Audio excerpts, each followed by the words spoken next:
All right. You gotta love the serene music of our 30-second countdown. Mm-hmm. Happy New Year, my friends. Happy New I think our Year. New Year's resolution is to make a better intro video that's more on brand. So, and as Mike points out in the chat, why is the snow falling upwards? I was wondering the same thing myself. So, but hey, yeah, we're back live. We're back. When did we not do the show long enough for you to forget what it was like? Possibly, but I also had a very long holiday. My sister and her entire in-law family got norovirus. Oh no! The day before we were, the day before. Well, it was going around Minnesota. We avoided it in Minnesota, but then my sister and her entire family and extended family or in-laws got struck with it. So we had a couch hop for like 4 days to give them time to, exercise their norovirus demons and then disinfect. By the way, if just FYI for everybody, you cannot use alcohol sanitizer for norovirus. You have to just wash your hands, and you can only the only thing that disinfects it on surfaces is bleach and hydrogen peroxide. So wash your damn hands frequently. Wow. So anyway. So with that, welcome, Matteo. Have you been washing your hands? I have, yes. Luckily, I've had an uneventful spreader event over the last few weeks. No issues for me in terms of illnesses. But that's good. My travels were pretty limited as well. I was just back in Italy for Christmas. Nice. Yeah, no, I'm dealing. I was telling you guys before the show started. I got kids with the flu, so it's definitely been it's been an adventure. That's for sure. Well, hopefully it passes quickly. Yeah. We should. I think one of them is going back to school tomorrow. He's doing better now. So, but yeah, well, we are sans Jason and we are sans Michelle because they are in Vegas. Jason has landed, and they are fighting the good CES fight, which is exciting for them. I'm jealous and so glad that I'm not there at the same time. So, talking about communicable diseases, one is reminded that coronavirus got its start in the United States at CES. So that was CES's claim to fame. Yeah, so I kind of got on the hand sanitizer bent because I was listening to DTNS and someone said norovirus, and then someone asked, "Will you have your hand sanitizer?" And I was like, "That's not good enough. Just wash your hands. Don't touch your face. Don't touch your face." Yep. Good lessons from health lessons from Android Faithful for you in 2025. There you go. So, all right. Well, Matteo, it is very late for you, and we appreciate you joining us. So I'm going to suggest we get started with the show. What do you guys say? Do you want to do it? Sounds good. Sounds cool. Good. All right. So, Matteo, I'm just going to remove you from the stage, but we will bring you back, my friend. How do I do this again? I got to remember, I need to stop my camera, but you can still hear me, right? Mm-hmm. I can. Good. I'm sorry about that. All right, let me see. StreamYard changed all their things while we were gone, which is great. So I can. Okay, I can't see you but I can hear you, right? Yeah. Yes. Love it. All right, let's do the show. All right, Happy New Year, everybody. Let's do it. I will play the music.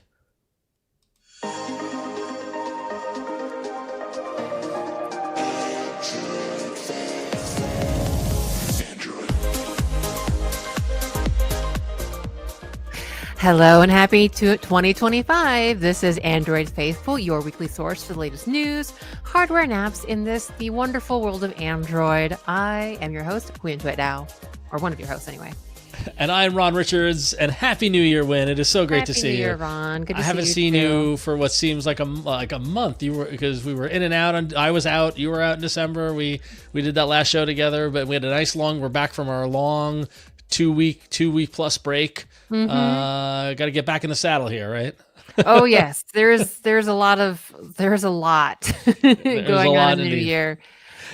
This is the curse of doing the show, is that we do get a great break for the holidays. We always take the last 2 weeks of the year off, but then we've got to get right back into it because sure enough, CES starts as soon as the year starts. And actually, Jason Howell and Michelle Rahman are not with us tonight because they are in Vegas. They are attending CES. So when it was kind of like you and I can't just do the show, right? We need we need a top tier guest to join us, right? We need like S tier level guests to help us ring in the new year and cover all of the CES news. And we have for you the S tieriest of guests returning to the show. All right, Matteo, Doni, have you been on Android Faithful? Have we seen you since the other show, or is this your first time on Android Faithful? I forget. This is my first time on Android Faithful, so well, thank you for having me. Long overdue. I do have to admit, our audience may remember that last year we did a couple of surveys. We did an audience survey back in June, and then we had another one this past fall. And Matteo, I am honored to tell you that you are the only guest that people mentioned by name when we said, "What do you want from Android Faithful?" And they said, "Bring Matteo to Android Faithful." So. Excellent. Thank you. Well, thank you for having me, and it's great to be back on the show. Yeah. As a regular listener of the show, it's great to be here. Well, we missed you, and even though it took us far too long to get you on the show, you are spiritually a member of the Android Faithful family. So we're glad to finally have you on, and we missed you, and we're looking forward to you. And of all the shows to join, first show 2025, CES. OnePlus 13 launch. You got a stacked show ahead of you, Mr. Doni. So I hope you're awake. I'm ready for it. Excellent. Well, before we get into it, a couple of quick housekeeping type things to share with everybody. I do want to point out again that Jason and Michelle are at CES. They'll be back next week. We're going to hear all about their adventures at CES. But tune in tomorrow on Wednesday, January 8th, to Daily Tech News Show. Our brothers and sisters over at Daily Tech News Show are doing a great job at CES on the floor, and Jason is going to be on DTNS tomorrow. So if you want to hear from Jason, talk all things CES, I do need to text him. As Mo mentioned in the chat here on the live stream, the DTNS folks are talking about the pinball machines that are at CES, which I'm very jealous. There's a new Dungeons and Dragons pinball machine that came out. I wish I was there to check it out, but I will text Jason and give him the specs on that so we can talk about it. And then real quickly, I do want to make a quick minor small announcement that if you have been thinking about joining us over on Patreon, we'd love it if you joined us. That would be fantastic over at patreon.com/AndroidFaithful. But to celebrate the new year, this week only, we are offering a discount if you would like to join the Patreon. If you go over to Patreon and sign up for a membership, monthly or annual, your choice, whatever you want at any tier, and you use the code AF2025, and there's our document. If you use the code AF2025, you can get 25% off a membership, Android Faithful over on Patreon. Act quickly though, because this offer ends this Friday, January 10th. And so you want to use code AF2025, and we would love to see you then. So we'd love to see you over there. You guys, all the people on Patreon, keep the show supported and alive. And so we thought we'd kick off the new year, give you guys an opportunity to jump on board if you were thinking about it. So cool. All right. With that said, should we get right into the news? We're going to start with CES, right? I think that's the most logical place to begin. Mm-hmm. And the newsiest, because certainly at CES there are tons of wonderful devices, gadgets, and gizmos being announced. And of course, on the show we talk a lot about Samsung, and Samsung, not to give a portion at CES, did announce a ton of stuff. So if you're a Samsung TV display fan, there actually is a lot for you. This is kind of a little bit more Android adjacent, but there are some things that kind of may seem familiar and does touch on some AI things as well as display things. But basically, Samsung, as part of its 2025 CES, has announced a new platform called Samsung Vision AI. And this is a AI platform that is meant to be integrated across Samsung screen devices. So TVs, like the Frame TV, the Neo, things like that. And I think what's interesting here is just to kind of point out that AI is going to be everywhere, you all, and it is coming to your Samsung TVs and displays. And features include things that you might be familiar with from the mobile space, like click to search, real-time information on on-screen content, not circle to search, because It's a TV, but you got click to search, you've got live translate, generative wallpapers, home insights, which is more about environmental monitoring and safety alerts for your home, and as well as pet and family care, which is basically any kind of like internal like cameras, like home cameras. This is more kind of like the Samsung ecosystem of things, being able to kind of have cameras note, I guess strange or kind of I guess unfortunate events like maybe falls or other kind of incidents in the home, and being able to notify users of that. Now, all of this AI goodness is going to go into a new TV lineup, which includes the Neo QLED 8K. Does anyone around here have an 8K television? I barely have 4K television in my house. I barely have 4K. I think because I have an older frame. I think it's 4K, but yeah, 8K. I think 8K is beyond like recognition. Like it's so good you can't notice the difference. I don't know, Matteo. What kind of TV do you have? I have Amazon TVs, 4K, Amazon and LG. They're all 4K. I do have an internet connection capable of streaming 8K, which is the bottleneck for most people. But I don't really see that much value in it. Having tested some 8K TVs and played around with them in retail stores, I look forward to a future where 8K is the standard, but this is going to take a while. Yeah. One thing I would say about this Samsung press release and their announcement is I haven't seen one mention of the operating system these TVs are running on. Usually it's Tizen. And as someone scarred by working on Tizen applications in the past, well, I thought I remembered that Samsung was moving away from Tizen. Was that in the news in the last couple of years? I thought it was.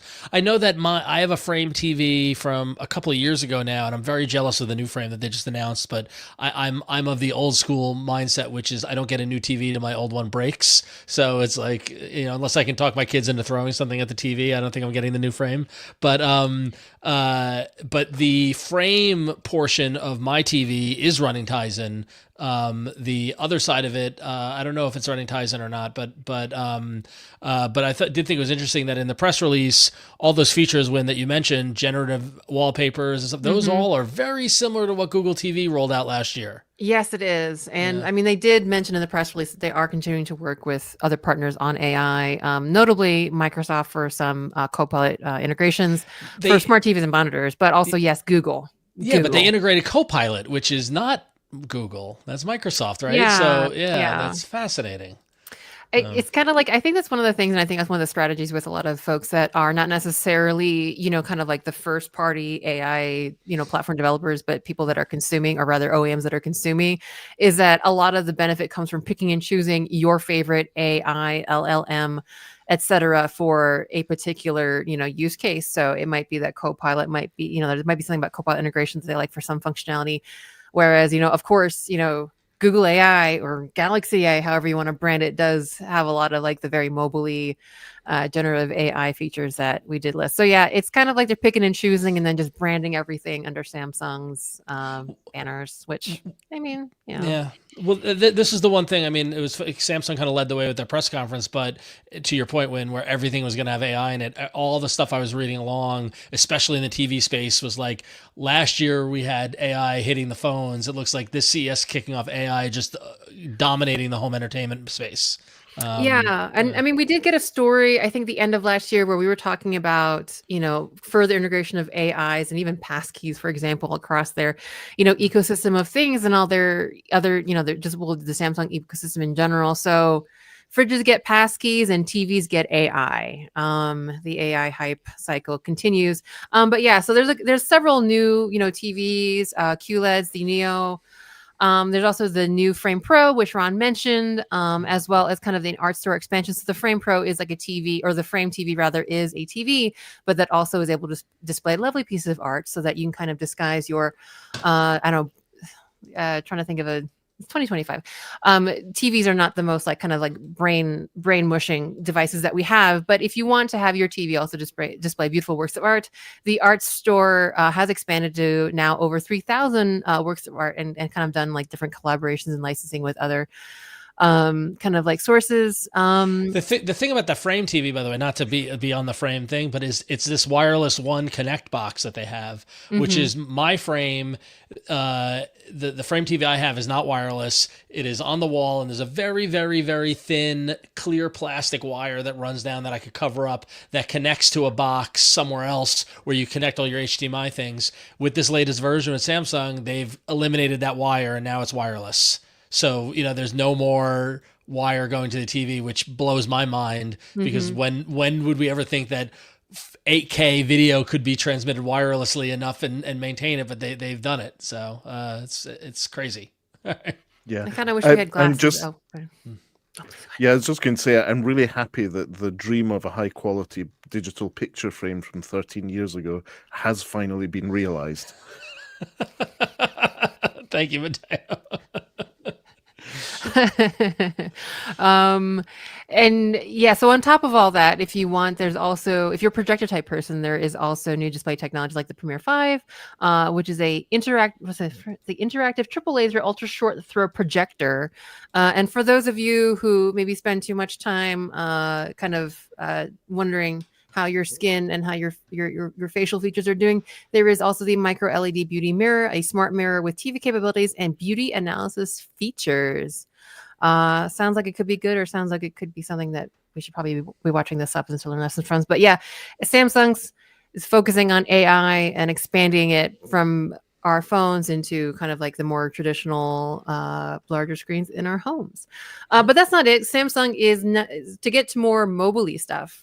For those of you who have been dying for Qi2, the Qi2 charting standard, to get to more of our devices, Samsung has confirmed its commitment to the I keep wanting to say Qi2 standard, and Samsung is saying rather that you can expect to see Android devices from Samsung, specifically Samsung Galaxy devices, supporting Qi2 charging in 2025. So this was a sneaky bit of news. Because because it came through the Wireless Power Consortium issuing a press release at the beginning of CES with quotes from, and by the way, when here in the press release they say Qi2 pronounced, and they spell it out. Qi2. I made sure to write that in my notes so I don't say So that was very funny. But so in it, they call out Qi2 for Android devices, and they get a direct quote from Samsung saying it's coming to Samsung Galaxy in 2025.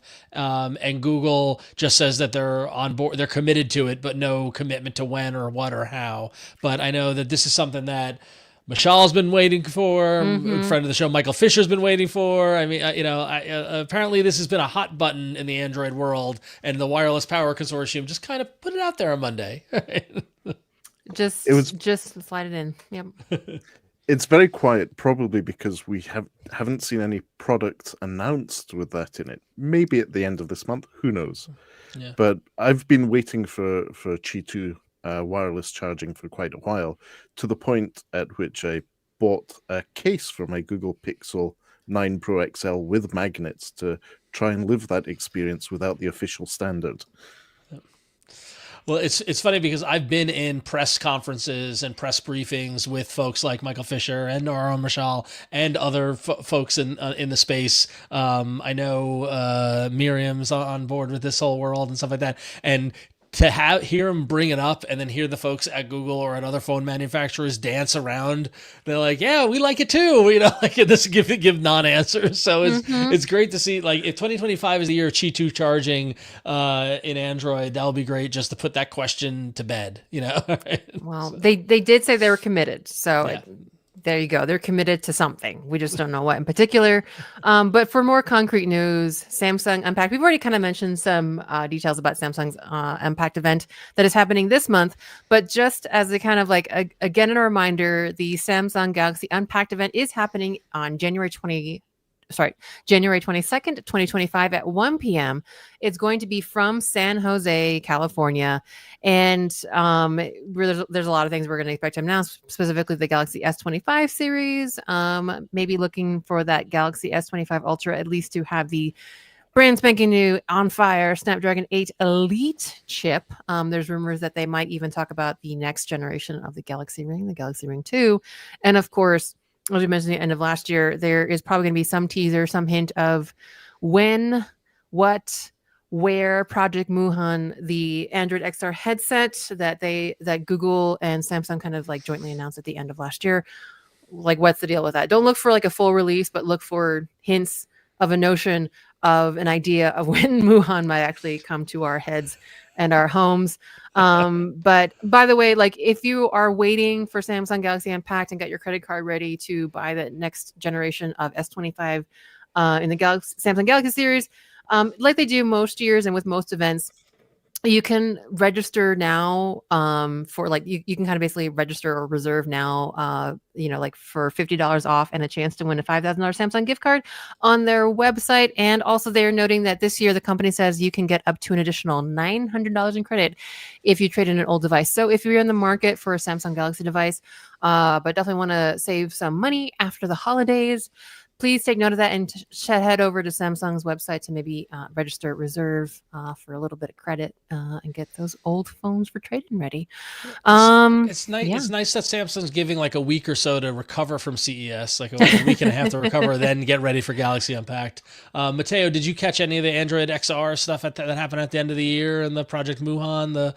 I would love to hear what your thoughts are on that whole announcement. I did. I was, funnily enough, I was watching it on a podcast called The Android Faithful. And thank you, sir. Thank you. I mean, the last episode of last year was great, and to hear from the people who are actually working on the product with the partners was fascinating. I've worked on much smaller scale projects with that type of ecosystem of partners. I know how complicated working in that way is, and the fact that they're pretty close to a viable product is very exciting. I mean, this goes all the way back to Google Glass. I mean, Ron, I don't need to tell you about that. Oh, but I know. We've had this notion of the exactly. Love us on the board. We've had this notion of augmented reality, virtual reality, and that blend of different computing for well over a decade now. Yep. It's been feasible for a while, but it's good to see that a lot of companies are partnering to make an ecosystem happen. And we'll see what 2025 brings in that respect. Yeah, be really curious to see, like they laid the groundwork and now they got to deliver both Google and Samsung. So Huyen, I think you're right. The Unpacked, hopefully, crossing our fingers, will be the first, glimpse of what really is going on there. So interesting stuff. And cool. Who knows, there might be other partners that we haven't heard about yet jumping in on the side. That's for sure. Well, great, Huyen. Thank you for all the breakdown there on Samsung, but that's not the only thing Samsung was involved in. As you mentioned a lot of the TV stuff and a lot of CES. The lines have been drawn pretty much at CES, at least in our world, where it's mainly consumer, majorly consumer electronics. You do see some fringe stuff, around cars and kitchen and home and things like that. And every now and then you do see some prototype things. Like I know every now and then there's a foldable display or things like that. But mainly CES is focused around home entertainment, consumer electronics, that sort of thing. And so really, here at the Android Faithful, things we're looking for is like, okay, well, what is Google and what is Samsung doing in that space, and what are the bridges that can come over to Android, or just things that we should be aware of. And one announcement that came out of it, or one indication coming out of CES, is the fact that Google and Samsung are teaming up yet again, not on XR or VR or AR, but rather on an audio standard. I saw that this kind of blew up all over my feeds as CES was getting underway, but the fact that Samsung and Google are teaming up to take a run at Dolby Atmos and come up with a competitor that is not nearly as expensive to license and as much of a drain on folks. If you're familiar with Dolby is very, very protective of all their technologies and charge you to use it and have become the standard. So Samsung and Google teamed up to create a Eclipsa audio, which is 3D audio technology that, and they've been working on this for a couple of years now. In fact, they announced it in 2023, and they said it would be open source at that point, and now here we are 2 years later, and we're seeing that the first instance of this is starting to emerge. Currently, only in Samsung's lineup on their Crystal UHD, on their as you mentioned, the Neo QLED 8K TV, and their 2025 soundbars. But ideally, this is the beginning of the potential of another standard or a approach to kind of try to knock Dolby kind of off their ledge in terms of what they could do, and in an open source kind of way. Who knows if this works or doesn't work? What you need. This is kind of like a two-hander kind of situation or three-hander situation where you need to create the standard, you need to get other manufacturers to have it available on their devices, and then you need filmmakers and content makers to encode the sound in that standard, right? So unknown, like, yes, the Samsung soundbars may support it, but if there are no movies that are recorded in Eclipsa audio, then what's the point, right? But we'll definitely be keeping an eye on this to see how it comes. And I got to imagine that Google TV will start supporting it, or Google TV devices in the same way. I don't know. I'm also a home theater nerd, so maybe, I don't know, this kind of stuff gets me excited, but looking at the past, though, I really hope that Google learns their lessons after the whole Nest Audio and I believe it was Bose or Sonos challenges they had. So I'm pretty sure they did their homework with their legal team, and they're ready for this to be ready for actually being implemented without having to roll out a product and then have to roll back some features. Lots of patents involved there, but so then after seeing that news, it made me think, okay, well, what is Google doing in terms of TV stuff? Because historically there have been Google TV announcements and things like that. We got a lot of updates from Google TV late last summer. In fact, we had Shalini Govil-Pai, the head of Google TV, on the show talking about that. So I was curious what they're going to do, and I kind of laughed to myself when I saw on the Google blog that Shalini posted a paragraph about Google TV at CES. That's it. And that basically they shared the fact that they shared a preview of the new AI capabilities for Google TV that use, of course, get ready to drink, Gemini. Basically, this laid the groundwork for the beginning of the fact that Google's going to implement Gemini on a Google TV that allow you to talk to the TV without the remote. That's basically the kind of positioning. What Google says here is, they said, you and your family will be able to gather together and have a natural conversation with your TV, because I know that's exactly what my wife wants to see happen in the world of us talk to the TV. Because this will make searching through your media easier than ever. You'll ask questions about travel, health, space, history, and more, with videos and the results for added context. And the Gemini model on Google TV also enables you to do things like create customized artwork with the family, control smart home devices, etc. And these features will roll out later this year on select Google TV devices. So, Huyen and Matteo, do you want to talk to your TV? Is that Is that a user interface you want to have? Okay, tell me why. Explain. Yes. Just because I'm lazy. My TV remote is often down the side of the couch, and I speak to my Amazon Smart TV. Okay. I speak to the A Assistant, and it works. I can tell it, open YouTube, open the Android Faithful podcast, and it will do that. I mean, the Amazon Assistant search within apps is great, in my opinion, and it works. It's already out there without having the AI label. Yep. I'm surprised that Google are now focusing on communicating that to consumers. Why haven't they been doing this previously?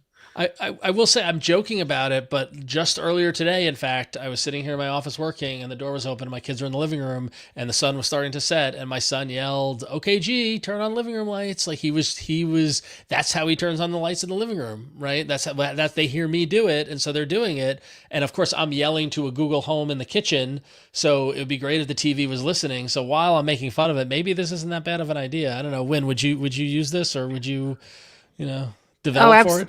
Absolutely. As someone who constantly is sitting on the remote or shoving the remote accidentally down through the sofa, Yes, it would be really nice. Or my husband usually, you spend a lot of time in our living room where I work very unhealthily from the couch.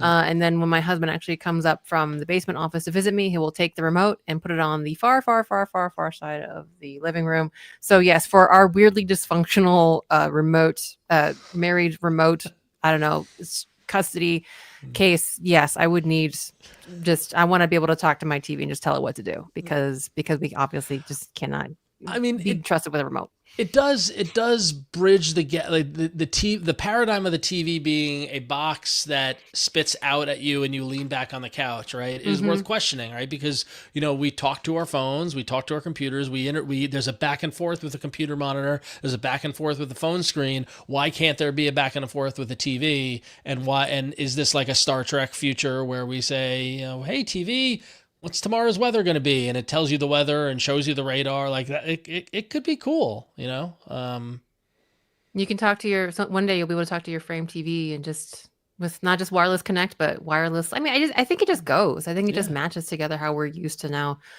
communicating with our devices, just letting go a lot of the hardware. And yeah, it just seems like the way we want to do our interfaces. Yeah. And obviously, as your kids are getting used to being able to tell G what to do, like it makes a lot of sense to me. They're the first generation that is like completely native to AI. That will be native to AI and native to conversational interface. Like the previous generation, I know friends with kids, like, swiping and all that stuff and like touch screens the past 20 years, that's been a whole generation. But now we're on the verge of a whole new generation that's going to interact way differently than we did as kids. So it's interesting. Well, yeah. Well, I'm excited. I love that they're doing more on the Google TV platform, and of course, like everything in Google, integrating Gemini in clever ways. So I'm on board to see what they do with it. That's for sure. And a way that we could see what they do with it potentially could be this beautifully designed device from TCL that was announced, the Playcube, which is a Google TV powered projector. I don't know if any of you saw this in your CES kind of news, but TCL came out strong at CES, like they always do. But this really cool box that, here Android Headline says it could be one of the most unique devices at CES. It's totally portable, so you could fold it up and carry it with you. It doesn't take a ton of shelf space wherever you put it in your living room. And it actually has got a nice, it's got a lot of, supposedly good, power behind it, given what we've seen historically from their last projector. The TCL projector A1 had a 1080p picture with 360 lumens. So we're there's expectations to be that similar, but since they only showed it at CES, we don't know what the specs are as of yet. It could be pretty huge. It could be, more powerful than that. We don't know. But for in the meantime, we see a pretty cool looking device that's going to run Google TV native on a projector, which I think is pretty cool. I don't know. I saw TCL had a bunch of different projectors and things like that that were neat. And again, they came pretty strong at the show already, like they did last year as well. Right, Huyen? Yes, they are. And we just talked about kind of like, the next generation and Star tracking it up with, voice commands. But something that TCL is really, really good at is trying to take us to the future, but also kind of leave us a little bit of, I guess, comfort and a little more, I don't know, some of that familiar kind of paper feeling with their next paper technology.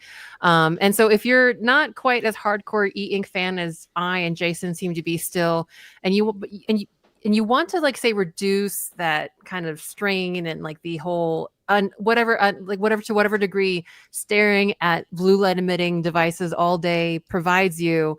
If you want a little bit of a release from that, TCL has always had your back with their next paper technology. And most of their devices tend to include this little key feature that you can switch between, a regular smartphone mode and their ink mode. Well, kind of building on top of their previous successes and all their cool devices, they have announced Next Paper 4.0, the next generation of technology. Our very own Mishal Rahman has done a very, very good write-up about Next Paper 4.0 in particular, which has a lot of very big words about sophisticated nanomatrix lithography technology, but things about, like basically the color accuracy and things like blue light purification and circularly polarized light. Of these things of which is above my pay grade, but sound much healthier and much more kind of digital health conducive. But these are all things that are going to be in NXTPAPER 4.0, and along with the announcement of this new generation of NXTPAPER, they're announcing 2 devices that will kind of like show y'all that TCL continues to corner the market on this kind of like really interesting kind of hybrid approach to screen life. They are announcing the NXTPAPER 11 Plus, which is a tablet. And what tablet in 2025 will be complete without AI features, including AI text assist, writing assist, Google circular search, which is just everywhere now. And I say that in all the best ways. Smart voice memos, smart translators, AI subtitles, and T-Pen support. And it is a 11.5-inch 2.2K display with 120 hertz refresh rate, 550 nits brightness. The price and availability, like when we're going to actually be able to get our hands on these like lovely tablets, we're not aware of yet. Now, if you're more of a smartphone person and not a tablet person, then TCL has you covered with the TCL 60XE NXTPAPER 5G, a 6.8-inch FHD plus display having phone with 120 hertz dynamic refresh rate, 8 gigabytes of RAM, 256 gigabytes of storage, a 50 megapixel main camera, 32 megapixel front camera for the low price of $199. Wow. And it goes on sale May 2025 in Canada. US availability is yet to be announced. But yeah, and on top of that, they also threw in a sub $100 5G smartphone, the TCL K32, coming to the US in September 2025. And the and the Playcube that we already talked about. So yes, TCL just stocked up with stuff. And again, if you're not quite an e-ink fan, but you do like the idea of kind of, a more eye-friendly reading mode, then TCL always has you covered with their NXTPAPER and the 4.0 version of that coming up. And that this sounds great. I was going to say real quickly, Matteo, that can all be read on Michelle's article on AndroidFaithful.com. You can go check that out with all the other CES news. And Matteo, I'm dying to hear what you think of TCL and the NXTPAPER. Yeah, I mean, this all looks great. I do love the NXTPAPER products. It really is different and, in my view, quite pleasant to use. But I'm very selfish, and I'll always ask a lot of people. And so of TCL, I would say, take that projector that we were talking about earlier, stick that in a smartphone or tablet with a giant battery, and I have the perfect travel device. Whenever I sit in a hotel, I've got a projector, got my content, got the tablet with a nice NXTPAPER screen. Next step, TCL, great try. Let's see what you can do next year. They're inching into the future with every year they're making. I think that's a good challenge. The Matteo challenge is you want a chunky phone with a projector in it, right? So yes, all right. and that NXTPAPER screen that is great to use. Have you ever seen a TCL device with the NXTPAPER? Yes. So I haven't. Tell us, what is it like? What is the experience? So it's similar to the experience of having a matte screen protector on your laptop or tablet or phone. So you don't have that glare, that reflection off the screen. In low light conditions, it's pretty much the same.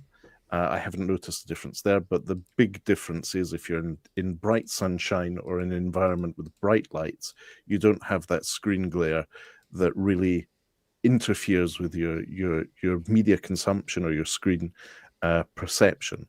I personally see that with my Amazon Fire tablet. If I'm using that on a flight, any light from the window on the plane will reflect off the screen. I have a matte screen protector on that tablet just because it's better for my travel experience. So yes, the TCL NXTPAPER product line is, in my view, a great option for those who have specific needs or are subject to suffering from light interference or screen glare. And I gotta say, no, I don't know anybody with more travel chops than you, so I take your advice to heart for sure. So, TCL, I give them credit every year. I'm like, oh, TCL does some pretty cool stuff. I gotta check them out. We gotta talk to see if we can get our hands on some of these devices and see if we can actually put them through their paces, personally. So we'll see. But TCL also do some great affordable smartphones, not just the NXTPAPER series, just all round great devices. Yeah. So Absolutely. very underrated, I would think. So, yeah. All right. Anything else from CES worth noting? Yes, I mean, if we all like tablets around here, and of course Lenovo always has. I mean, I think I don't know about y'all, but when someone asks me for like tablet recommendations, if they're not like a Google Pixel person, I think generally Lenovo is like my go-to. Do y'all feel Agreed. like similar? Kind of Same. like Hard as a same. backup. Yeah. Unless you're like an Amazon like Fire type person, I think Lenovo is my like kind of like, I guess, other than Google and Amazon, is my recommendation. And Lenovo has unveiled new Android tablets aimed at gamers and students. You can read a full write-up about the lineup of tablets, 4 of them by our very own Michelle Rahman on our website, androidfaithful.com. But basically, they announced the Lenovo Tab Plus, Yoga Tab Plus, the Idea Tab Pro, the Tab LTE, and the Lenovo Legion Tab Gen 3. So the Yoga Tab Plus, Idea Tab Pro, and Tab LTE are aimed at students and creatives, whereas the Legion Tab Gen 3 is aimed at gamers. So the kind of the most flagshipiest, most fanciest one of them all is the Yoga Tab Plus. It is a 12.7-inch LCD screen, 144 hertz refresh rate, 900 nits brightness, and it is having the Snapdragon 8 Gen 3 to run its little CPU, little heart. It's got 16 gigabytes of RAM, 512 gigabytes of storage, a 10,200 milliamp battery, 45 watt wireless charging, 13 megapixel front and rear camera, and its OS is based on Android 15. And its price, being the kind of, like the most, powerful of this quadruple of released devices, is basically $700, $69.99 USD, and it will be available starting January 2025. In a couple of nice colorways there, seashell and tidal teal. Yeah, tidal teal is kind of this gray, bluish, blue, yeah. And like what was the other color called? Seashell. Seashell is off-white, y'all. Like an ecru. It's eggshell, right? Like eggshell, ecru. That's a nice looking tablet. Yeah, it is. I do like it with the keyboard accessory and kickstand. It's the Microsoft Surface or the Lenovo Chromebook Duet form factor, which I really enjoy using. So good to see that they've also thought about the accessories, not just the colors and the tablet itself. Yeah, it's a whole holistic kind of experience, right? So the two kind of like more mid to lower end tablets, not to insult anything by calling it lower end, but the Idea Tab and the Tab LTE have very similar specs. The Idea Tab is also a 12.7-inch tablet, whereas the Tab is a 10.1-inch tablet, and the specs are kind of like that. The Idea Tab Pro being more kind of like middle of the way with 8 gigabytes of RAM, 256 gigabytes of storage. The Idea Tab and Tab both rock MediaTek processors. The kind of middle range Idea Tab having the MediaTek Dimensity 8300, whereas the Tab LTE has the MediaTek Helio G85. But yeah, like again, middle of the way. The Idea Tab Pro, just to continue like the spec rundown, still has a very chunky size battery at 10,200 milliamp batteries like the Yoga Tab, but again, less RAM at 8 gigabytes, less storage at 256 gigabytes. Slightly less good front camera with 8 megapixels, but still a 13 megapixel rear camera. Its software is going to be based on Android 14, and it will run for $350 US, and will be available April 2025. The Tab LTE has, again, kind of step down specs, 4 gigabytes of RAM, 128 gigabytes of storage, half the battery capacity at 5,100 milliamps.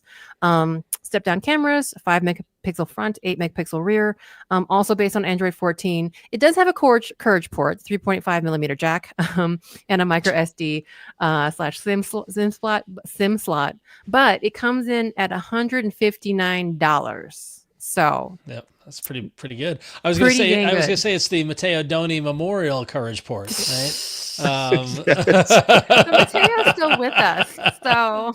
But hey, you can't beat that price. Come on, $159 for. I mean, this is it has Google Play Store and services. It's encroaching on the Amazon Fire tablet market. This is definitely a challenge to Amazon in that price category. And let's face it, this is the one that people will pick up. It's more of an impulse buy price point compared to the $699. Yeah, I mean, this is the, you want a tablet to throw to your kids to keep them, busy, or your teenager or whatever it might be. They're not quite a gamer yet. They don't need the Legion one yet. This is for $150. Throw it in the car, put it when you take on the plane, like that. That's not bad at all. So it'll do what you need it to Disney do. Plus and keep the kids happy in the back of the car. Put Bluey on, and you're all set. So. Oh, Bluey, yes. The Tab LT will definitely run some Bluey for you. But what about the gamers, Win? Well, if your kids happen to be gamers, you'll have the Lenovo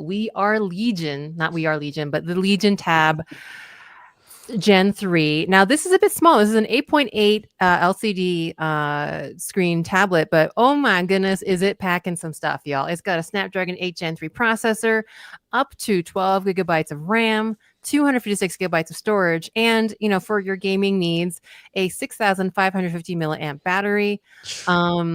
It does have a half decent front and rear camera at 8 megapixels and 13 megapixels respectively. Also rocking a Android 14 based OS, but it has all those gamer features that you like for keeping that device relatively cool during your Genshin Impact or what have you sessions. It has the Legion cold front vapor chamber, as well as other gaming features. And the screen, I forgot to mention, has a 165 hertz refresh rate. So make sure you don't miss none of those frames while you're kind of doing your impacting or whatever shooty matchy. I'm more of a matchy kind of mobile game person these days. But heck, I'll do that. Sorry, go ahead. Candy Crush should run nice and smoothly on that. Yes. Yeah. Could you imagine 165 hertz refresh rate for Candy Crush? Yes. This is the thing I need in my life. And if this is a thing that you need in your life, you can shell out $500 USD for it starting January 2025 this month. It weighs less than a pound. It's just 0.77 pound. Like that's impressive. It's cool stuff. I don't know. I like Lenovo keeping the flame alive in tablets. I've got a soft spot in my heart for tablets, and when I'm like you, before I had my Google Pixel tablet, my previous tablet was a Lenovo. It was really, and I got to play with those. Not the last year I played with the Lenovo 2-in-1 tablet Chromebook. Lenovo does a good job on this form factor, and so these are really solid. And those price points have a little bit of something for everybody. On it. So there's a wide range. It's not just like a one or nothing kind of deal. Like I love that they're like your kind of one-stop shop for whoever in your family needs a tablet. So go Lenovo. Yep. Indeed. All right. Well, that was a lot. That was CES as far as it from Android. CES is still happening, by the way, right now. So I'm sure next week we'll come back and we'll recap the whole show. Jason and Michelle will be back. They'll tell us about their experience. Tune into DTNS tomorrow to hear Jason and hear what he's been up to. I'm sure I know Michelle's been busy on the socials. If you follow them, you can see what they're doing there. And listen to DTNS all through this week for all your CES coverage directly from Vegas. And once again, let's be thankful that we are safe in the comfort of our own home. So, all right, cool. Well, with that, we're going to take a quick break, and when we come back, we're going to talk about some hardware, some OnePlus hardware. All right. So, like I mentioned, CES is we moved on from all the CES news, but there's other news going on in the world that is, curiously timed with CES, that's for sure. But in the hardware world this week, it is dominated by our friends over at OnePlus because today actually was the unveiling of the OnePlus 13 and 13R across in the United States on the domestic announcement. These were previously announced and were available in China last year. We talked about them a little bit, but this is the North American launch of both phones. And I got to admit, OnePlus has done a very, very good job with these. The OnePlus 13, the flagship that continues their partnership with Hasselblad, and then the OnePlus 13R, which is the affordable version of the line, coming both at the same time. So you've got two options, both packing a ton of, not only do you get the latest version of Oxygen OS and all the unique OnePlus features in there. But they've got crazy stuff going on inside of these phones. And our good friends, even though they're not here, they wanted to contribute to the show, of course. So if you head over to Twitter, you could catch Mishal's review of the OnePlus 13 and 13R. He did a very detailed thread going through with photo examples and things like this of his experience with OnePlus. I don't know, when he went on a cruise. We're not gonna be too jealous of the fact that he went on a cruise with OnePlus, but still he did, along with some of the other phone folks. But took a lot of great pictures and had some really great, interesting feedback to have for it. So you can read that over at Twitter, and he's going to be writing this up for Android Faithful when he gets back from CES. So we're excited to see that. But then of course Jason published a video today over on YouTube, over on his YouTube channel, and yes. The thumbnail is meant to believe. There's a picture of Jason holding the OnePlus 13 with an arrow going into the washing machine, because that is true, my friends. One of the big things about this OnePlus 13 line, and we talked about it a little when last year about different phones, but they've added IP68 and IP69 rating to the OnePlus 13 and to 13R, which means that you are able, and they OnePlus shared a bunch of different scenarios in our press briefings, and Jason actually explored some of them. But if you were to accidentally drop your phone into a cup of water, the phone will work just fine. One of the examples that they also showed in the press briefing was a cook in a restaurant dropped their phone into a boiling pot of water, and the phone was just fine. Could still take pictures. In fact, you could put the OnePlus 13 in the dishwasher like Jason did here in his video and run the dishwasher, and because of that IP69 rating, it can handle temperatures of up to 176 degrees, and the phone works fine. You can even drop it in the toilet, and the phone will work fine. It is wild. And Jason put the phone through its paces, including, when you're horrified by this, aren't you? I'm sorry. My whole mother, like my family, other than my husband and myself, got norovirus. So just seeing a phone in a toilet just strikes fear into my heart. The good news is Jason then washes it with soap. Yes. Yes, good. You can put the phone in the washing machine with soap, and the phone will continue to function, no problem. It's unbelievable. And like we joked. I forgot the phone that we joked about, the IP69 and the IP68 rating was some wacky other style phone.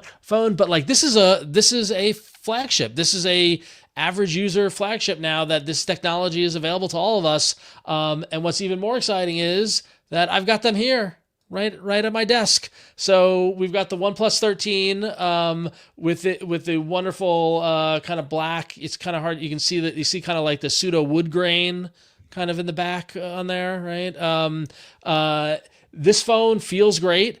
It is it is truly flagship level. It's continued to have the circular Hasselblad camera format that we've gotten so used to. And you can read about all the specs over, we've got all the specs over on androidfaithful.com, where you can see all of the, here, I'll put it right there. You can see all the details about both the phones, the OnePlus 13 and the OnePlus 13R. It's all there, including their price points and all that fun stuff. But getting to play with this thing, with these phones on my hand, I always look for how does it feel? What is the experience like with the Oxygen OS? I gotta admit, this is been my first time playing with Oxygen OS since the latest updates. So having the dual section swipe down, where if you swipe down to the left, you get notifications, but swipe down to the right, you get the quick settings. That's a different kind of interface for me. Also, we've talked about the iOSification of OnePlus. They have their shelf, where if you swipe down from the upper portion of it, you get the shelf with a bunch of different widgets and things like that. So it's fun playing with it. The OnePlus R, I got this one in the nice white, kind of metallic white kind of version. it's interesting that the two phones, while they are, kind of related to each other in the 13 line, the 13R has that metal bezel and almost feels like a different paradigm to design than the OnePlus 13, whereas the OnePlus 13 has the curved edges, whereas OnePlus 13R has the hard edges there. But this one does feel a little more, not, it's interesting that it doesn't feel as polished as the 13, but it doesn't feel cheap in the same way that a more lower end phone would feel cheap. These are just kind of my initial impressions with them. I'm gonna put them through their paces and do a full review on the show coming up later on. We'll talk about it with Michelle and Jason. I also got my hands on the OnePlus Air VOOC 50-watt magnetic charger. This is the magnetic charger that works with the OnePlus phones, and it's got a little fan in there, and keep your phone charged while you're out on the go. It's a great little accessory to add to the world of OnePlus devices for sure. So big announcement and release from OnePlus. Really excited to put this phone in my washing machine and see how that goes. I'm gonna try not to put it in the toilet. I don't think that's a good idea. But they, OnePlus did a great job with this. There's also new OnePlus Buds Pro 3 were announced as well. So the OnePlus 3 is going to be available starting at $899 for the 12 gig storage and 256 gig of RAM version. And it's available starting today over at oneplus.com. And the OnePlus 13R will sell for $599, 12 gig and 256 gig of storage, with pre-order starting on January 7th and open sale starting on January 14th. And they're available on oneplus.com, Best Buy, Amazon, and compatible with T-Mobile, Verizon, AT&T, as well as in Canada, our friends up in Canada. So when and Matteo, did you get a chance to look at the specs of the OnePluses? What are your impressions of these phones? Matteo, what do you think of them?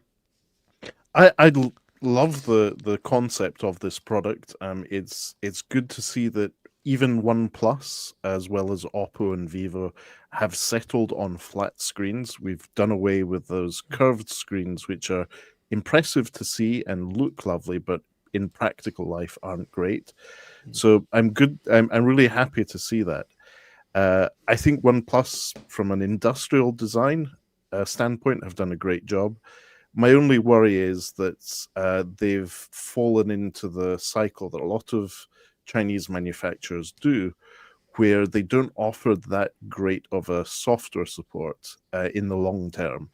While Samsung and Google are now offering, 7 years of updates to their smartphones, OnePlus is only really offering 3 at launch. I'm sure they could do better, but then again, they do want people to be upgrading to their next phone in at least 3 years' time. Right. Plus, it's the Hasselblad cameras. If they're as good as the previous versions of the OnePlus flagships, they're not quite Google Pixel competitors, but they can definitely give the Xiaomi Leica cameras a run for their money. One interesting thing I noticed between the 13 and the 13R was the placement of the fingerprint sensor. With the fingerprint sensor on the 13 being about a third of the way up from the bottom, whereas the 13R is very close to the bottom. I don't know why they'd be in different spots, but they are. Are they both? Are they both the ultrasonic ones, or is one an optical? I think one is and one isn't. I got to check the specs. That's a good question. But yeah, that was one thing when he talked about software. I was like, oh, that was a little different across the two different phones. But yeah, so. Yeah, I don't know. You talk about the software support. Yes, of course, we want to see longer longevity in terms of support, but I'll give them credit that Oxygen OS, while it is eking closer over to the iOS side of things, has been impressive in putting it through its paces. I did think it's a little fun there. What about you, Wynn? What do you think of these from what you've seen? I like them a lot. And definitely, we like seeing kind of more competitions, kind of like middle, kind of like this little middle-y range. What are we calling it these days? Mid-range? Yeah. Is it mid-range? Not the mid-range people. Yeah. I mean, I think generally, like, I agree with Matteo that I think OnePlus has some very compelling, industrial design and a very signature look. And I mean, like, especially like if you're not a Pixel person, I always like seeing, the Hasselblad camera. I mean, like it's a very kind of well-known camera brand, and just kind of bringing that, if not the bestest best AI enhanced computational photography camera, still like some really good camera tech in there, and a really really sexy. I mean, like I just like OnePlus designs. I love their camera bump with that kind of distinctive circle. And they just do a good job of making it feel like a nice phone, even if it's mid-rangey as opposed to flagshipy. So I'm I'm a big fan. The 13R doesn't feel like a mid-range phone. I mean, yes, it's $599. It's at the top end of the mid-range. It's like lower mid-range, upper mid, yeah, upper mid-range. But it feels great. I think I would use any of these two phones as a daily driver 100%. without thinking about it. The cameras are great. Yeah, everything. Matteo? Just to confirm what we were covering there, I've just done a check on gsmarena.com. It looks like the 13 has an ultrasonic fingerprints sensor, whilst the 13R is an optical one, which would explain the different placement. Yep. I noticed that they have their own little dynamic island going on around the camera pinhole. Like when you adjust the whether the phone's on vibrate or not, that updates you. The pinhole expands out and it gives you the updates there. That's pretty neat. They're good phones. So I definitely encourage you to go check out Mishal's thread on Twitter, and then also go watch Jason's video. You can watch it go through the wash and the dishwasher and all that fun stuff, which is crazy, which is awesome. One interesting note coming out of this launch that was interesting, that was confirmed, was the fact that OnePlus has made the OnePlus 13 participate in the Find My Device network from Google, specifically even when the device is powered off, which is a great bit of functionality, but B, makes these OnePlus phones the first phones outside of the Pixel 8 and Pixel 9s to have that enabled. So if you're using the OnePlus 13 or 13R and you're participating in Find My Device, the Find My Device network functionality, you'll be able to take advantage of being able to find your device even with the power being off, which is just like magic. So really, really cool stuff. So I'm excited to see more from OnePlus. We're going to do full reviews and discussions when Jason and Mishal get back. And we'll talk more about the full review of the OnePlus 13 and 13R. But it seems to be a very, very impressive release. That's for sure. But it can't help, after seeing new phones, wondering where's the other, what's next? What's coming? What's next? Yeah. Matteo, I think it's been a while since we had you on. Are you a foldable fan? And how foldable fan are you? So yes, I converted in 2024 and have a Samsung Galaxy Z Flip 6. I waited till the 6th generation for the foldable screen technology to be ready, and I'm a very happy customer. I've stepped back into the Samsung ecosystem. So I have the earbuds, the watch, the trackers, and the smartphone. So I'm quite happy with the overall experience there. Yes, I'm starting to really see the advantages of foldables. I'm late to the game, but up to this point, I didn't think they were ready. And so I'm with the flip format. It's the one that I like having in my shirt pocket, just over my passport. So easy access for checking my luggage status whilst traveling. I like that. A consummate travel geek reason for picking the clamshell. But does the passport/book style intrigue you at all? Like, do you find that could work for your use cases? With my use cases, no. I prefer having separate tablet to a smartphone. The reason for that is it reduces the load on the battery of the smartphone. So I don't drain my battery, especially if you're on a long haul flight. You don't want to arrive at your destination and not have that connectivity. So having those separate devices for now is still my solution to my specific demands. But I look forward to a day when we'll have newer systems on chip that don't use as much power, and I can have that one maybe rollable device which will suit my needs. Okay. Well, unfortunately, we'll have to wait a little bit longer. OnePlus though is working towards that more energy efficient all-in-one device that you're hoping for, Matteo. There are some leaked renders. Now the OnePlus Open was, OnePlus's kind of like first book style foldable, and again, we talked about it so much in the show. We had a lot of friends of the show talk about it. It was probably one of the most overall positively reviewed devices, I think, of last year. And so the question is, well, what about the OnePlus Open 2? And we do have both some leaked specs and some leaked renders about what it will look like. But generally speaking, one of the things that folks still rightly kind of have concerns about with regards to foldables are the fact that, a foldable phone is still a pretty thick phone. It takes a lot more space in your pocket than even a regular smartphone, and also the durability. So the OnePlus Open 2 will be, in fact, larger and thinner. The current OnePlus Open is 11.7 millimeters when closed. Is that closed or open? My bad. It sounds closed. 11.7 sounds close. 7 sounds close. Yeah. Close. I was going to say, I was like, man, that'd be really thick even for close. But the OnePlus Open 2 will reportedly be 10 millimeters when folded. There you go. And then also in terms of water resistance, the OnePlus Open, the OG, had IPX4 splash resistance. The Open 2 will be upgrading itself to IPX8. So, don't throw it in the toilet, don't throw it in the dishwasher, don't put it in your drinks. But they're kind of slowly, iterating on making these things more and more durable.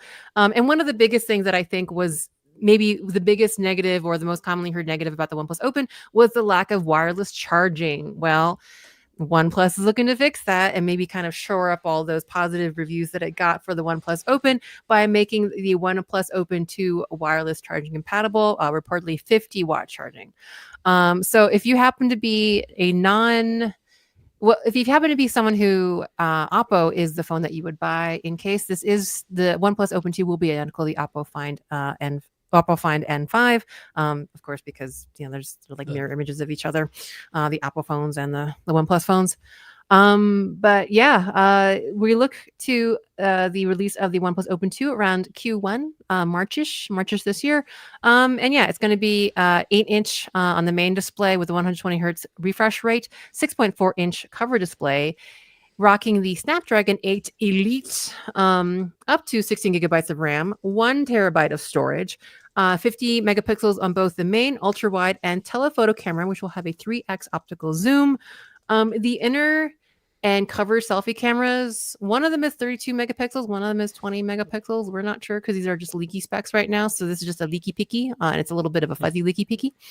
Again, battery life being, of course, a valid issue when you have two screens, especially one bigger screen to power. The OnePlus Open 2 will have a 5900 milliamp battery. And again, is going to have 50-watt wireless charging. But if that ain't enough for you, you've got 80-watt wired charging.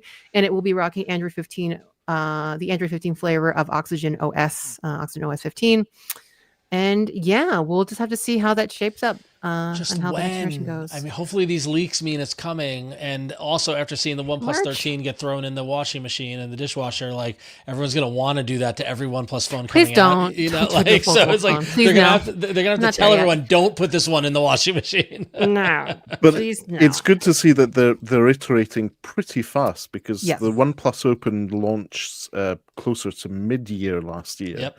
So less than a year, and they have a new product cycle. That's good news, and hopefully I won't confuse it with another tennis tournament. Yes, hopefully. Yeah. But no, I love the OnePlus Open. I thought they got the book style foldable aspect ratio right. So much so that we saw Google go closer to them with the Pixel Fold 2 versus their Moleskine style with the Pixel Fold 1. So I'm excited for the next iteration of this wireless charging. I referred to earlier in the show the complaints about wireless charging. That was one of the events, the OnePlus Open event, where Miriam and Michael and everybody else were complaining about the lack of wireless charging. When you have a $2,000 phone, how do you not have wireless charging? But they're correcting that. So looks like they're on the right path, I think. So hopefully. Yeah. Another thing that also was, I think, widely that had a lot of positive reviews, including by Jason and Michelle. And Ron, did you have a OnePlus Watch too? I got the 2R. 2R. Yeah. So yes, the OnePlus Watch is also, I think were pretty successful last year. And so what about the OnePlus Watch 3? Well, there's a couple things going on. So there is actually going to be a pro version of the OnePlus Watch 3. It's not confirmed yet, but someone looking inside of some software found a reference to a OnePlus Watch 3 Pro when tearing into the O Health app.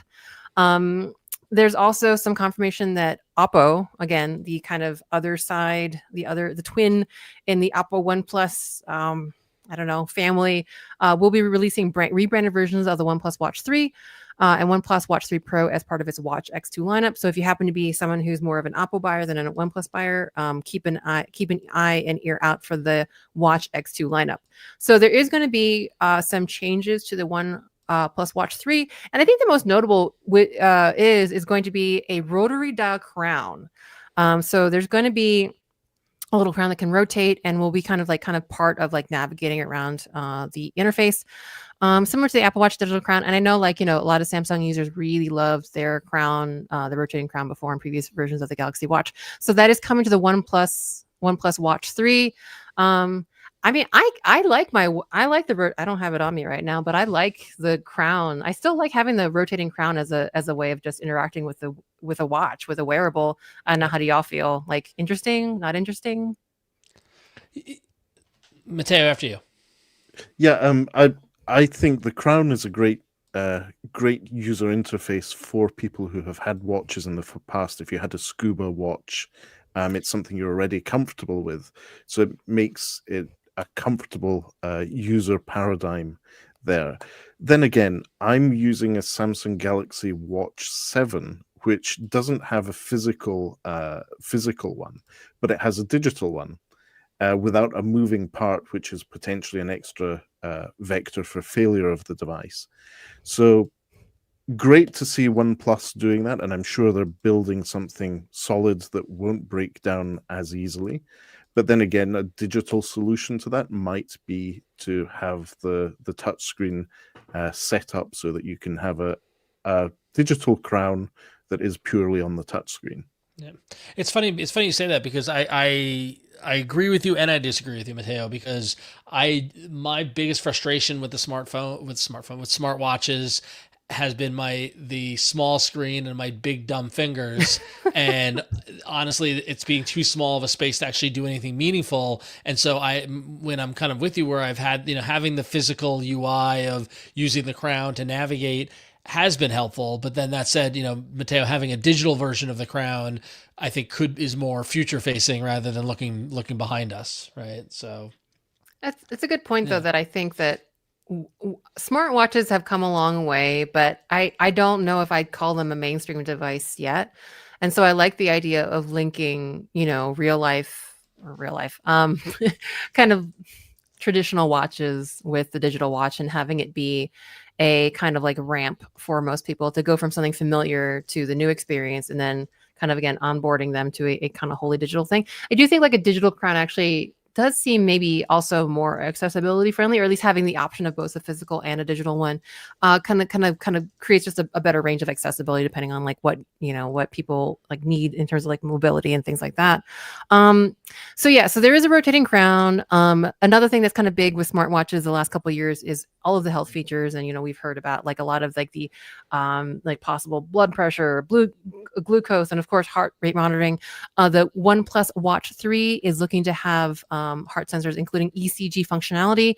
Like most of these health features, the availability of ECG will depend on your market, your country, things like that, because it's all kind of like there's a lot of like legal stuff behind it. But you can expect that in the OnePlus Watch 3, as well as just like general enhancement of the heart rate sensor suite. There is potential LTE connectivity, though it's likely to be in China only. Question mark. But yeah, otherwise we're looking to see this OnePlus Watch 3 rocking the Qualcomm Snapdragon W5 Gen 1, 2 gigabytes of RAM, 32 gigabytes of storage, and a 500 milliamp battery, and Wear OS 5 + RTOS. The launch timeline for this is approximately like Q1 this year, so sometime between now and end of March. Otherwise, the design, kind of like the actual design, maybe the physicality of this watch is going to be similar to the Watch 2, and it will be available in 2 color options, though we don't know quite what they are yet. And there is a global market release planned. And again, there's going to be also some kind of extra software updates, as there always is. There got to be like some kind of shiny functionality to go with the physical watch itself. So we've already talked about the ECG functionality, detecting things like AFib, and monitoring low and high heart rates. Again, market dependent. There is going to be a wrist temperature function. Kind of like, I mean, kind of honestly, just like a lot of standard health functionality these days, like monitoring temperature. There's some kind of 60-second checkup feature, which scans for kind of like, source 3 major kind of like indicators of health risks: heart health, blood vessel elasticity, and snoring when you sleep. Blood oxygen levels, ECG already mentioned, sleep data, vascular age, kind of all these things that, a lot of these watches are really trying to kind of cram in to make your watch not just a extension or kind of companion to your phone, but literally kind of like integral to your health monitoring in your life. Let's see. And yeah, so I mean, again, just more kind of like health software and monitoring to go with everything else, and integrating to your life, just like Samsung, just like Apple, just like Google has been doing. But yeah, that is the OnePlus Watch 3, and we'll keep an eye out for it and all of its numerous rotating heart monitoring type features soon to come. Cool. So big day for OnePlus with the OnePlus 13 hitting the world, and lots to look forward to with the OnePlus Open 2 and the OnePlus Watch 3 and all this fun stuff on the horizon. That was a OnePlus dominant batch of hardware. So we're going to take a quick break, and when we come back, we got the news, non-CES news, and some apps for you. So yeah, we're doing the show kind of backwards. Normally we start with this news, but CES was so big we did that. So here we are with the regular news in Android. And wanted to point out real quickly that the first patch for Android for 2025 is starting to hit Pixel phones, coming out from Google. The latest January Pixel update is becoming available. If you've got a Pixel device, be on the lookout for it. It's going to include improvements to the audio and camera stability, as well as deals with issues with flashing lines and icon colors. And important to note that these are separate from the Pixel 4a's battery update, which is going to be shipping tomorrow on January 8th. So those of you with the Pixel 4a who have a battery issue, you're finally getting a fix for that. But for all the other Pixels, like I said, there's going to be a bunch of different fixes and little things like that. This is different from the Pixel drop. This is just more of a maintenance kind of update across the line. So be on the lookout there if you are a Pixel owner. That's important. But then switching gears back to our wonderful world of regulations. I know there's just so much legal stuff going on. And Matteo, your people in your neck of the woods, the EU, are leaning on Apple now, as they want Apple to open up AirDrop and AirPlay to work on other devices, including Android. So, we've seen, EU regulation push Apple to allow for effective interoperability between other platforms. We've seen it with the likes of the cable and USB-C and things like that. And now it looks like the EU is focused on AirDrop and AirPlay. They're specifying, the EU says, quote, Apple shall provide a protocol spec that gives third parties all information required to integrate, access, and control the AirDrop protocol to send files to and receive files from an iOS device.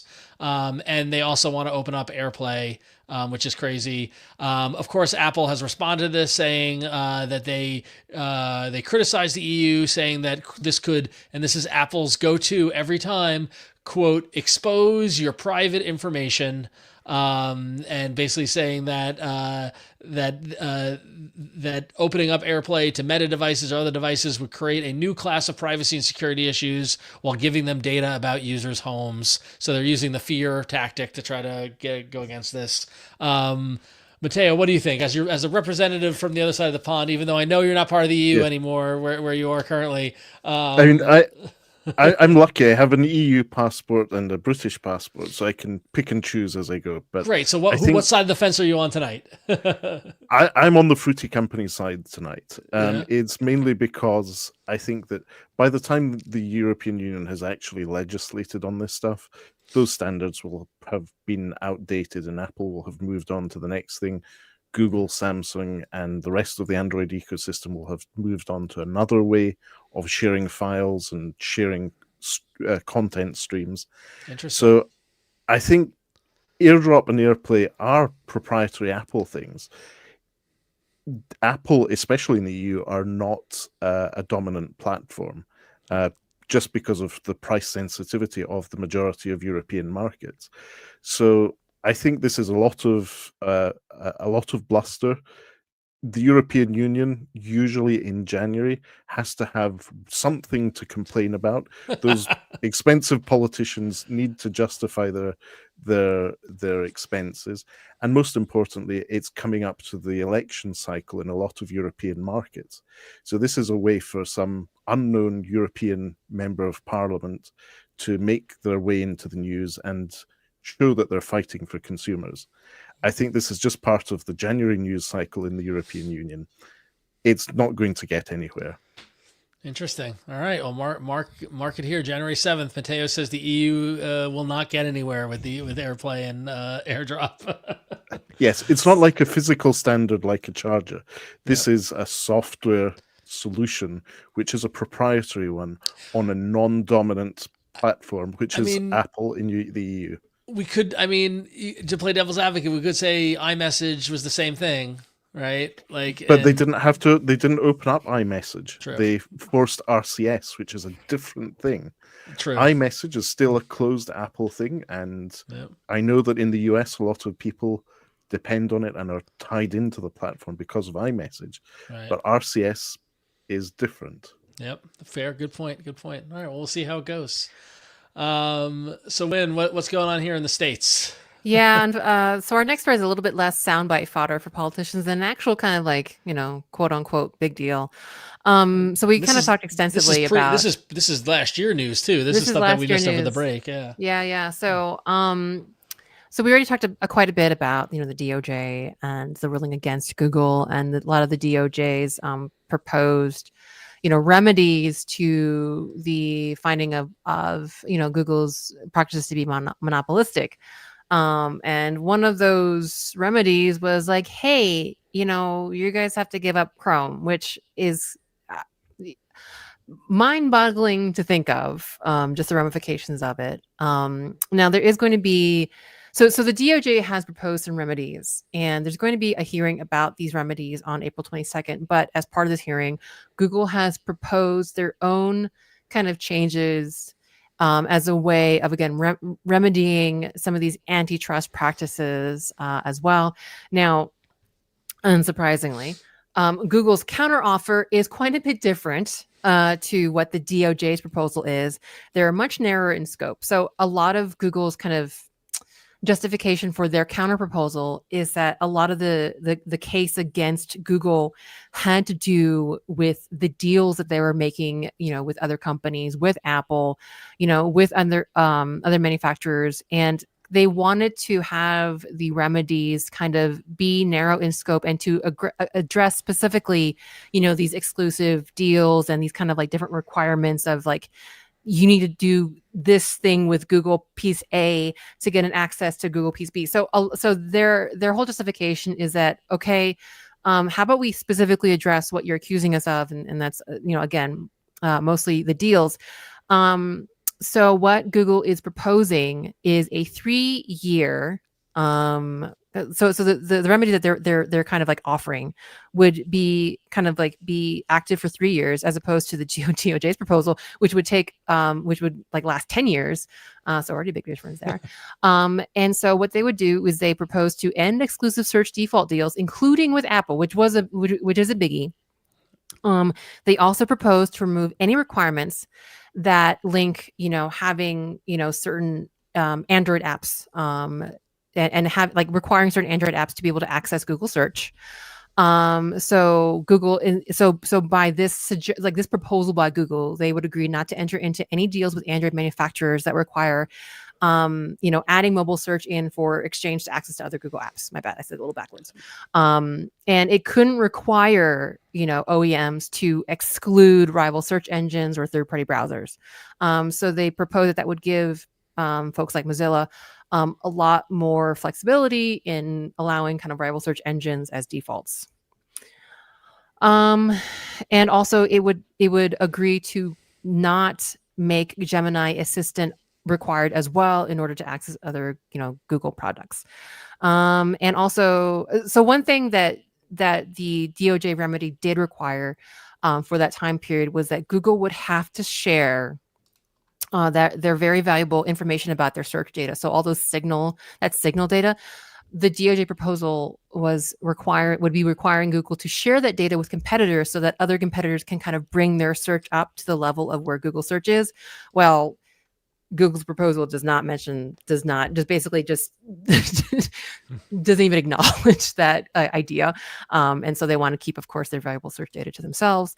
But I mean, apart from trying to, as to their reasoning or Google's rationale to try to focus on the specific complaints and antitrust practices that were brought up in the case, they also claim that, a 10-year, period of restriction would slow innovation in a, quote, fast-changing industry. And they, of course, tout their proposal as more practical and focused. And, of course, some competitors just not having it, not liking, finding the Google kind of counter offer to be a bit weak. DuckDuckGo, for example, criticized the proposal already as just maintaining the status quo as opposed to actually kind of giving other parties like themselves a chance to compete. But I mean, we will see what happens. There is a court hearing again scheduled for April 22nd in Washington, D.C. So we'll see. 4 months is a long time. It's a long time. Yeah, but it's also not. But yeah, but I mean, Google has to make some sort of counter offer or counter proposal to try to fight to keep the things that it feels important to its business, like Android and Chrome. Right? Can you imagine Google without Android or Google without Chrome if they're like independent entities? Like it's kind of bananas. So I don't know. We'll see how this all plays out. But legal drama. It's complicated, especially since Chrome is an open source platform through Chromium. Yeah. How do you then split that out from Google but keep it independent? It's very complicated. Yep. And Android would be. I still can't even wrap my head around Android being separated from Google for different reasons. And like part of me really, as someone who appreciates like open platforms, like sees like a lot of benefit, and there's a part of me that just feels like, oh, that's the way it should be. But the reality of it and the ecosystem that we live in, a lot of loose ends and questions and all kinds. It's wild. And it's wild that we're here talking about this. Yep. Yeah. It's a strange world. I mean, 10 years ago, it would have been more feasible for someone to set up a competing open source operating system. Yahoo was almost there. They had the social network, Tumblr, they had the email service, they had the chat service, they had everything lined up. They just needed to put it together. And Android open source wasn't an option at the time because Google blocked that. So potentially some anti-competitive behavior there. If I'm not mistaken, they were going to partner with a Chinese brand called Meizu to make the Yahoo phone. I remember Meizu. Yeah, I remember that. Yeah. So. And sadly, that all fell through. But nowadays, the system is so... Google is part of the ecosystem, but the ecosystem is so much bigger than Google. Yep. You wouldn't be able to break things out. Yeah. It's fascinating. So we'll see how it all plays out. We'll stay tuned until April, and I'm sure there'll be some more drama that comes back and forth from there. But thanks, Huyen, for the update, catching us over the break. All right, our last bit of news, thankfully, comes from all of our loyal Android Faithful patrons over Patreon. Every week, the patrons help us pick a story to talk about on the show. We kicked in the new year with a bug droid graphic from our good friend Terry Keller, who sent us this lovely New Year's Eve being spent between a bug droid and somebody with an apple for a head. This is the spirit of love and companionship that we should head into 2025 with. So thank you, Terry, for sending in that bug droid. And a reminder to everybody that if you like to use AI generative art, send us your bug droids reading Android news in different scenarios to contact@androidfaithful.com. We need new ones to start the new year. Some of you sent some in over the holidays, but there's always time to send more. So email to us, contact@androidfaithful.com. But as far as the patron news pick goes this week, we had 3 options that folks could vote on if you were a supporting member on Patreon. The one that got the least amount of votes, with 6% of the vote, was the fact that Samsung One UI 7 lets you stop HDR photos from making your screen super bright. Coming in second, another Samsung story that Samsung reportedly won't make any major changes to its 2025 foldables as foldable sales shrink. And the winning story that we'll be discussing right now is the fact that through an APK teardown, the folks at Android Authority found out that Google Fast Pair may soon be coming to hearing aids as a way to connect hearing aids to your phone. And this is really interesting that the folks at Android Authority APK teardown dug into the fact that the Google Fast Pair appears to be working to support Bluetooth compatible hearing aids. This would build upon the Android 15 improvements that include audio streaming for hearing aids, also known as ASHA. And this is just, kind of the continuing evolution of support, Fast Pair supporting Bluetooth devices, which, if you've used Fast Pair in the past, I've used it to connect earbuds to my phone. It's delightful. It makes pairing what used to be a pain in the butt super easy. And having this work with hearing aids, which is what they found in the results at the very bottom of the list in APK teardown, and devices that Fast Pair will work with as hearing aid, just opens up the world of people who are hearing, have hearing issues, to enable their Bluetooth powered hearing aids to connect to their phones, so they could have phone conversations, can hear audio coming from the phone directly into the hearing aids. It just would be such a great thing to see happen, and the kind of thing that makes me wonder, why hasn't it happened yet? I don't know. I do not wear hearing aids, although some argue I probably should, because my hearing is going very quickly. I've developed a constant ringing in my ear now, which I believe they call tonightous. But that's okay, because I spent 30 years of seeing live music. I can't complain. but yeah, welcome to being old, Ron. Exactly. But this is neat. I mean, this is the kind of thing that's hard to argue against. Who's going to say that Fast Pair shouldn't support hearing aids, right? It's a wonderful thing. It is. I think it's also very good, not just for the actual hearing aid interaction of the phone. If you pair that with something like Gemini for live transcription or summaries of conversations, that's even better. I think it's a really good thing that's being worked on from an accessibility standpoint, and it can take things further. Yeah, totally agreed. So thank you to the patrons for voting for that story to be discussed. And specifically, we'd like to thank 2 of our supporting patrons, Jordan Akins and Karsten Samake. I can't pronounce it, I'm sorry.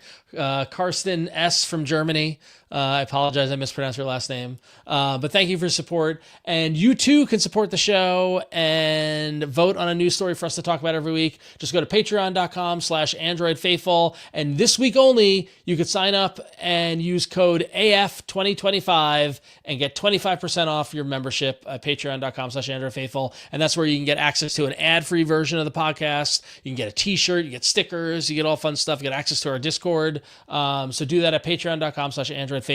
Use code AF2025 to get a discount. It expires on Friday, so get on it, folks. Cool. So with that, we got a couple of bit of app news that we did want to share with everybody to go real quickly. Android Auto is rolling out a redesigned music player, which is fantastic because the music player in Android Auto has driven me crazy these past couple of months. I have no idea. My big complaint about Android Auto and using Assistant with it is that I'll be driving and I'll say, okay, G, play this song, whatever. And it'll say, okay, playing song by so-and-so. And it'll play a second of the music and then immediately pause it because it's picking up the play pause from the Assistant. Like there's a miscommand. Like it's pausing the music so Assistant can say it's playing the song, but then I have to manually press play. Drives me bananas. So I'm hoping they fix that with this update. But yes, hopefully the new Android Auto music player solves any of the other issues that we've seen with media in the car, because that's not a place that you want to be fiddling about with your screen. So, yeah, yay Android Auto. And just to say that will apply to the Audible or audiobook or podcast apps as well. Yeah, anything playing audio, any kind of using any app, Spotify, YouTube Music, what might have you. So. All right, Win, what's going on with Gemini? Gemini is coming to Wear OS. So if you were hoping to just hang on to your Google or G Assistant, sorry, hope I don't know. If you're hoping to hang on to G Assistant on your little smartwatches, well, no. In another, yet again, looking inside the code, APK Insight, the folks over at 95 Google found some references to Gemini and, quote, easily talk back and forth to get more done with an assistant on your watch, reimagined with Google AI. We have no details whatsoever on, what Gemini on Wear OS will be able to do, how it will get more done. There's no mention yet of Gemini Live or anything like that, but we'll see. But it's coming, y'all. Of course, probably consolidating your digital assistants is a good thing, and it is going to be coming to your watch. It could possibly be kind of upgraded or set up from the Wear OS app, but again, we'll wait to see. But the text is there. It's a coming. And something else that is coming, but a little confusing, is a new shortcut. As a new shortcut to launch Google Wallet. So if you have a Wear OS watch, particularly if you're like me and you have the Pixel Watch 3, you already know that you can double tap the crown to open up Google Wallet, and then boop if you're on the train, or boop if you're on some other piece of transit that takes NFC payments. Well, on a phone, usually double tapping, say the power button in particular, generally is like the shortcut to open the camera app. But in yet another looking at inside some APKs and figuring out what we have to see, Google is working on some kind of shortcut where you double tap the power button to open the wallet. Yeah, it's showing up in the developer preview of Android 16, and it's a little confusing because, again, there's a double tap on the crown on Wear OS, and of course we've had the double tap. Then the double tap power to open the camera has been around forever, right? Like just ages. So we'll see how this shakes out. The text is in there. We'll see whether it's just an option for maybe the power button. I'm not really a big fan of like just replacing a gesture I've been using for about 10 years.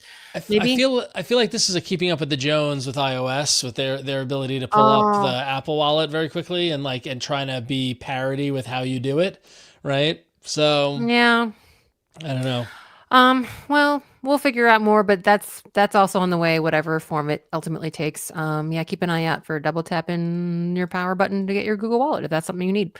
Cool. But yeah, those two little things that are coming down the pipe from Google. And last but not least, I believe earlier in the show when you referred to the fact that Circle to Search is appearing everywhere, another set of manufacturers, as Circle to Search is now supported on Nothing. Nothing announced over the break right before the new year that Circle to Search is now available on Nothing OS 3.0 for Phone 2, Phone 2a, and Phone 2a Plus. So if you've got a Nothing phone, get to Circle to Searching.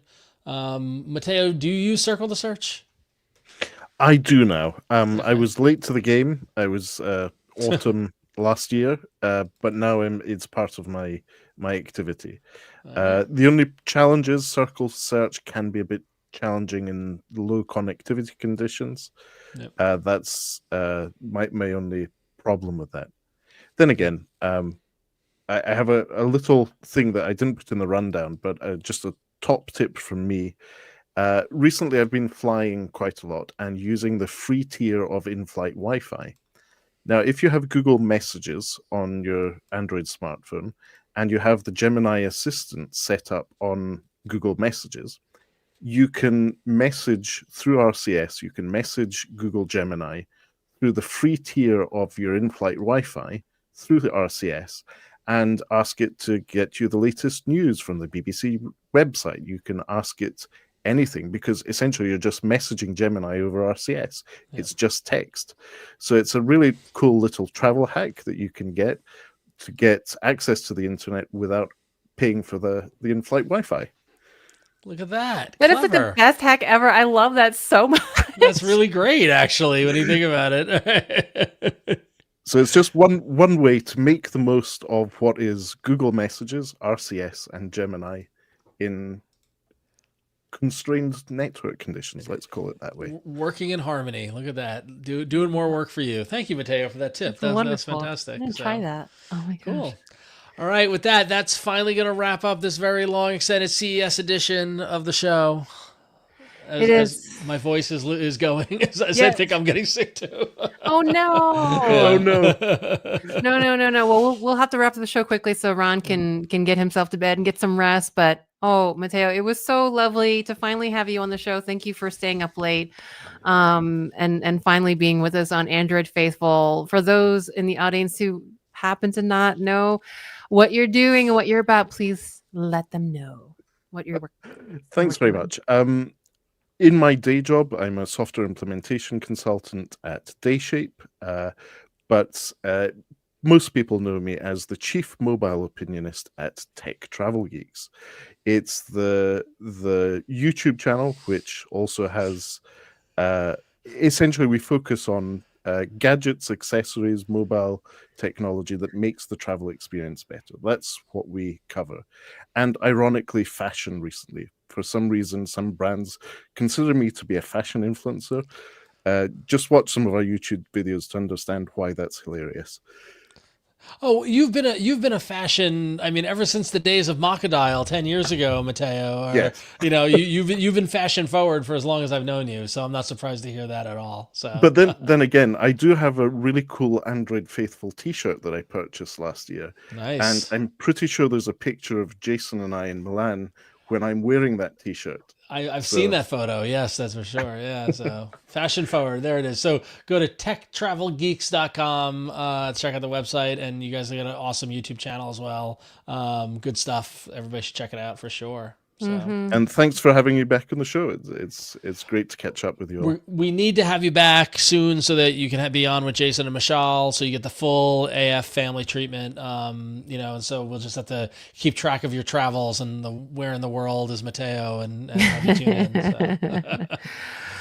So. Well, Ron, what are you up to these days? Well, for me, keeping busy. Here we are with another year of Android Faithful, and I'm kicking around, and working hard over at Scorbit. But I did want to call out over at iFanboy. iFanboy is actually 2025 is a big year for iFanboy, my other podcast.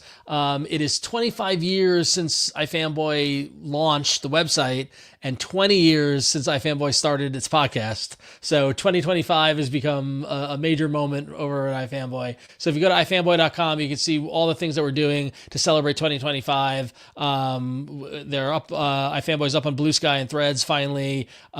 Tweaked the Patreon over at iFanboy so people can get early access to the weekly podcast, and started doing a video version of the Pick of the Week podcast that you can check out over on the iFanboy YouTube channel. It's all on iFanboy.com. Please help me and my partners over there celebrate 20 years of podcasting and 25 years of existing and many years of feeling old.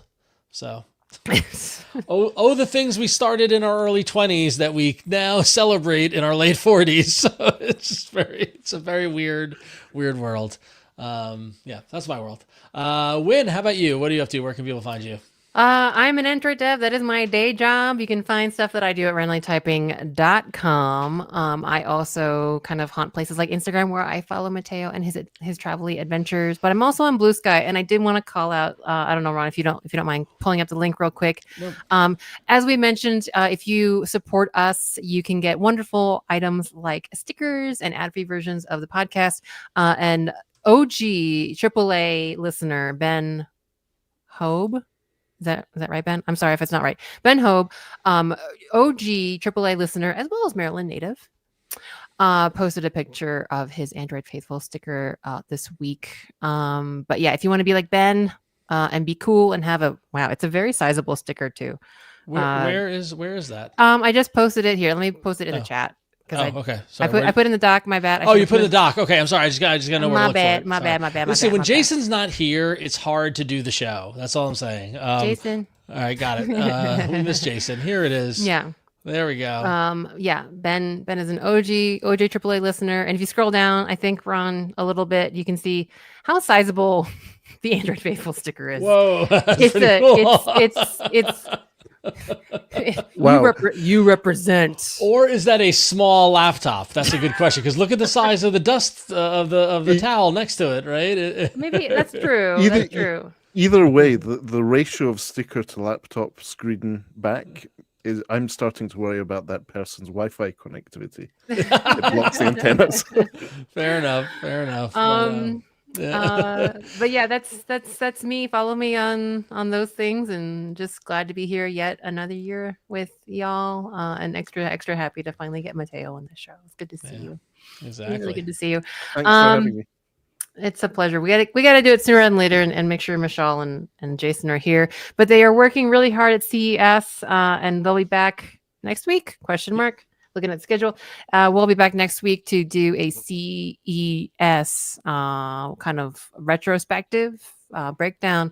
But for now, that is it. This podcast publishes every Tuesday evening. Find us on your podcatcher of choice or on youtube.com/Daily Tech News Show.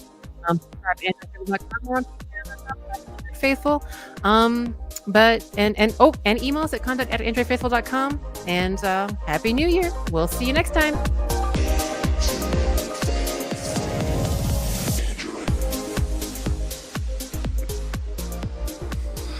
All right. Hooray. Good job, everybody. Well done, everyone. Matteo, thank you so much So for joining much. us. Yeah. We do have one more bit of work to do, and we got to pick a show title. The number one voted one so far is the GOAT of all guests. I did my best to not mention the goats. I noticed it, Matteo. I was waiting for it, and it never happened. We have the more topical CES AIs everywhere. Hints of a notion of an idea. Top rack dishwasher safe from Eric Duckman. TCL Star Trekking it up. Shooty mashy tablet. Converting to foldableism. Cousin of Jaw working overtime this week, everybody. A three-hander situation. OnePlus toilet phone. Oh gosh. Apple EU airdrop scare tactics. Google breakup counteroffer. Google search is the new IE. Oh dear. Android 16's Google Wallet tap, do your circle to search, and Matteo's RCS Gemini flight hacks. What do we think, everybody? I mean, I'm fine with the goat of all guests, but I guess if we feel like we need to be practical, we can do CES everywhere. Fine. But It's the goat of all guests. I think we need to honor Mr. Matteo. So I think yes, I think so. Yeah. I think Thank so. you. All right, there we are. So cool. We got it. All right, my friends. All right, we're going to let Matteo go to bed because it's pushing 3 a.m. on his time. Oh, my goodness. Thanks, everybody. Tune in next week. Jason and Matteo will be back. We're going to wrap up the stream. Thank you, Matteo, again. Have a good night. Thank you. All right, bye-bye. Bye, everyone.